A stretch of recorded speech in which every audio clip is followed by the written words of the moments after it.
এই চিত্ৰটোত কিমানটা ত্ৰিভুজ আছে আৰু এই চিত্ৰটোত কিমানটা ত্ৰিভুজ আছে। এই দুয়োটা চিত্ৰতে থকা ত্ৰিভুজ আমি কেনেকৈ গণনা কৰিম। এই ত্ৰিভুজ গণনা কৰিবলৈ হ'লে প্ৰথম অৱস্থাত এইফালে আমি সমাধান কৰিছোঁ। এই ত্ৰিভুজটো মন কৰা যে আমি প্ৰথম অৱস্থাত চিনাক্তকৰণ কৰিম 1 2। 1 আৰু 2 যোগ কৰিলে কিমান হ'ব 3। তেনেহ'লে এই চিত্ৰটোত ত্ৰিভুজটোত আচলতে 3টা ত্ৰিভুজ আছে।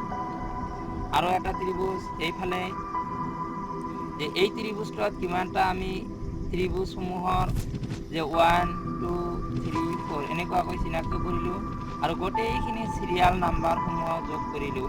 যোগ কৰি কিমান পালোঁ 10। এই 10টা তেনেহ'লে এই চিত্ৰটোত 10টা ত্ৰিভুজ আছে। এনেকৈ আমি যিকোনো ত্ৰিভুজ গণনা কৰিব পাৰোঁ।